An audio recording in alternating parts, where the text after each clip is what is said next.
Bună, dragii mei, și bine ați venit la Miha în bucătărie! Astăzi vreau să vă surprind cu o nouă rețetă, și anume o prăjitură deosebită pe care o să o vedeți pe parcursul acestui film, cu ingrediente, cu tot ce trebuie. Urmăriți video de la început și până la sfârșit pentru tot ce trebuie la această rețetă. Rețeta se numește Ramona, o să-mi poarte numele, așa că să trecem la treabă. Faceți cu mine împreună. Pentru început, voi avea nevoie de un blat din 4 ouă întregi. Voi bate acest blat din 4 ouă întregi cu zahăr între 80 și 100 de grame. Puneți exact cât vreți de dulce. Mai am nevoie de esență de rom și de 100 de grame de făină cernută.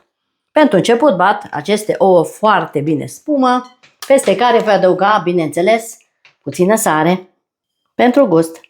O să pun puțină sare și peste 4 gălbenușuri care le voi bate pe abur, dar îmi place să pun sare pentru a da o culoare mult mai frumoasă acestei creme. Acum bat ouăle, adăugând zahărul în ploaie, la viteză moderată. Am bătut foarte bine ouăle.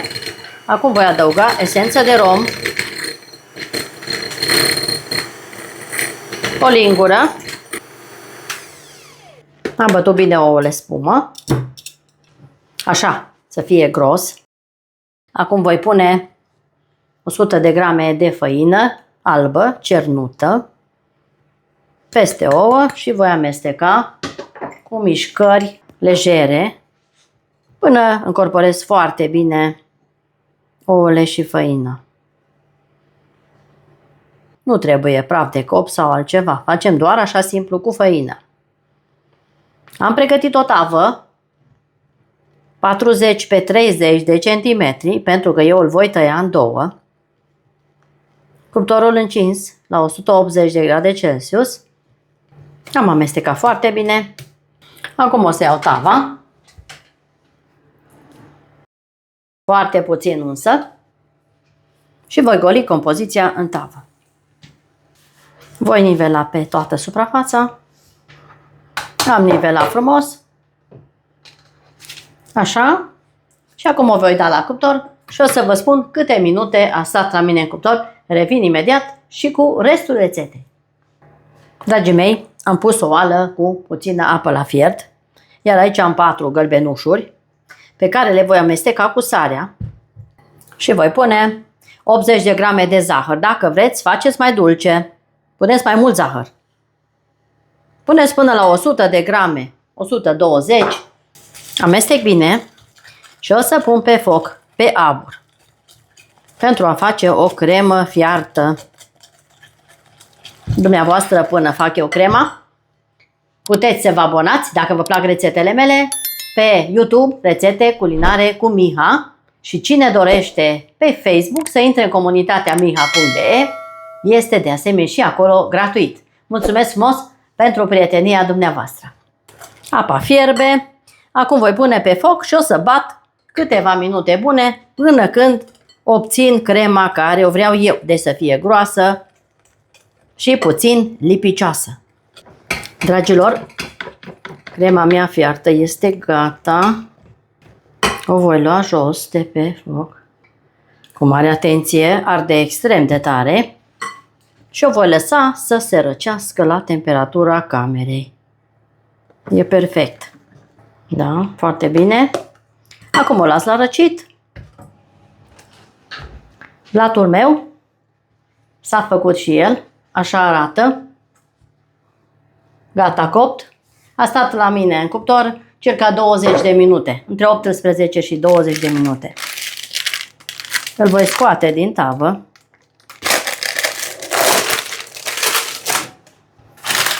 Și îl voi răsturna pentru a scoate hârtia. Este un blat foarte bun. Foarte, foarte bun. Pe dos este copt. Vedeți ce bine arată blatul meu. Din 4 ouă. Îl voi lăsa să se răcească și pe el. Și continui cu încă un blat din albușuri. Din cele 4 albușuri care mi-au rămas de la cremă. Acum o să bat foarte bine o bezea din 4 albușuri. Pun un praf de sare, un zahăr vanilat, un pliculeț și zahăr între 80 și 100 de grame. Puneți cât vreți de dulce. Bat bine spuma această bezea, adăugând zahărul în ploaie.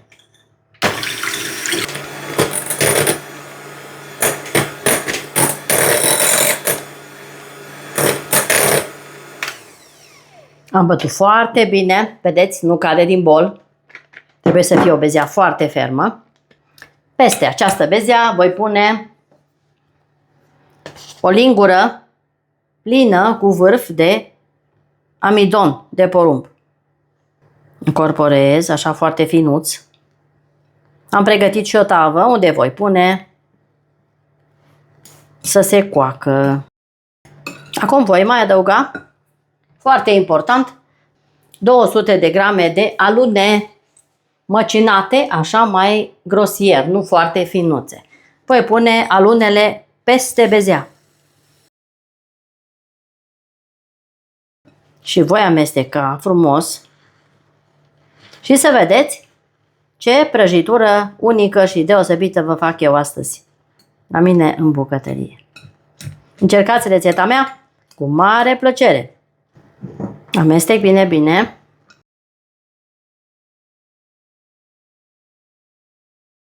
Așa arată compoziția, așa trebuie să fie. Mai groasă și foarte delicioasă.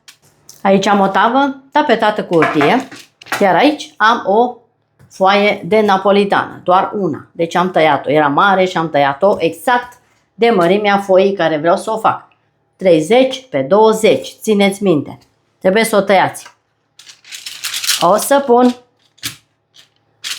peste această foaie de napolitană această bezea.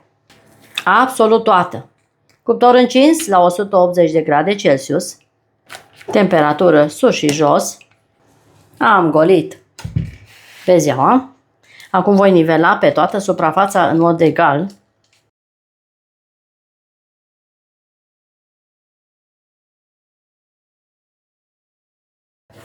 Este o prăjitură creație proprie.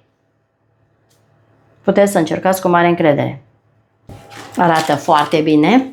O voi da la cuptor și o să vă spun și cât a stat la mine în cuptor. Revin imediat. Dragilor, am blaturile care le-am tăiat în două. Așa arată unul dintre blaturi. Foarte bine. Așa trebuie să fie. Și celălalt nu mai vorbesc.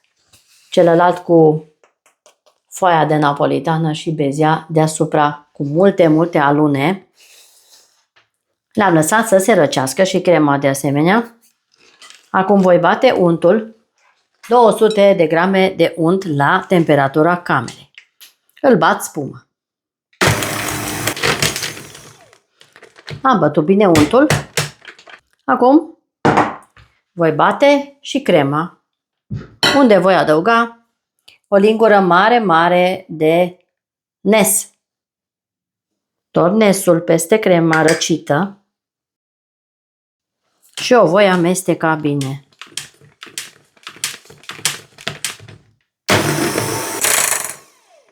Am amestecat și crema. O să adun puțin marginile cremei și voi adăuga peste unt câte o lingură. Voi mixa bine untul cu această cremă rece. Și tot așa fac până când termin de adăugat toată crema în unt.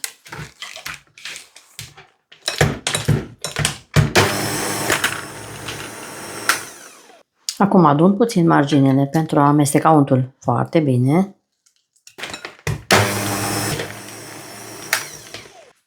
Am adăugat toată crema și voi amesteca foarte bine.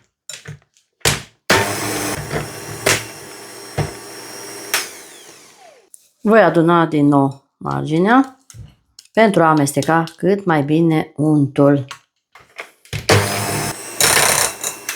Am terminat de amestecat și așa arată incredibila mea cremă Denes.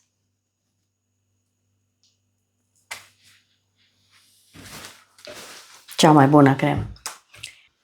Acum s-a răcit și acest blat în bezea și mă pun să umplu prăjitura mea. Am jumătate din blat pe hârtie și voi împărți această cremă în două părți egale.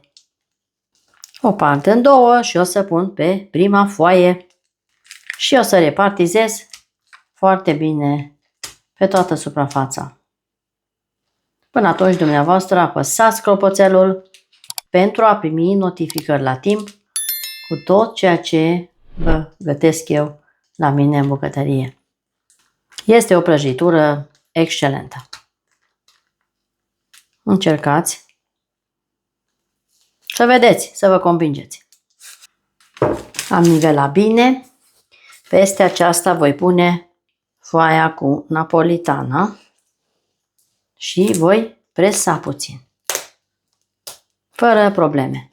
După cum vedeți, le-am făcut exact mărimea foii. Am tăiat acel blat mare în două părți. Respectați modul de preparare și o să vă iasă exact ca a mea. Fără nicio greșeală. Ingrediente de calitate la temperatura camerei și o să vă iasă perfect. Restul cremei voi pune peste bezea și voi nivela foarte bine peste tot.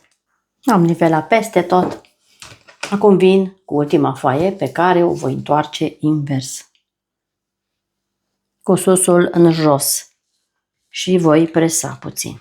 Fără probleme putem presa pentru a se suda între ele. Și așa arată primul pas. O să topesc în jur de 80 de grame de ciocolată albă și neagră cu o lingură de ulei la microunde. Am topit ciocolata, așa arată, peste care voi pune o linguriță de cacao și amestec cacaoa cu ciocolata. Am obținut o pastă de ciocolată și această pastă de ciocolată o voi pune peste blatul deasupra și voi nivela peste tot, în mod egal. Nivelez. Am aranjat frumos marginile. Acum vin cu alune și voi pune deasupra alune măcinate mai mare. Peste tot. Este o prăjitură pe bază de alune. Delicioasă. Încercați cu mare plăcere această rețetă de astăzi a mea. Prăjitura Ramona, care îmi poartă numele. Am așezat alunele și așa arată prăjitura mea Ramona de astăzi.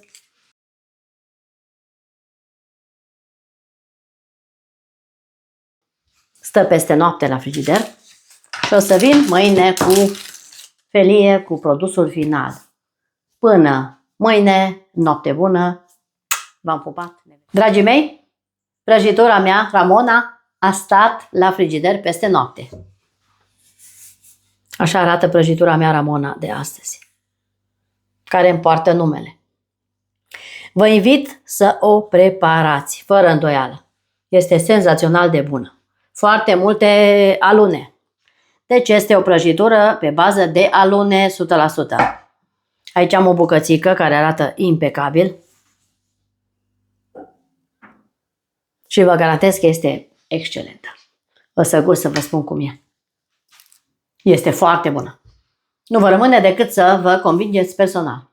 Vă mulțumesc foarte mult că ați stat alături de mine până la finalul acestei excelente rețete. Prăjitura Ramona, care îmi poartă numele. Și dacă aveți gusturile mele, încercați. Până la un nou video, eu vă spun toate cele bune. La revedere!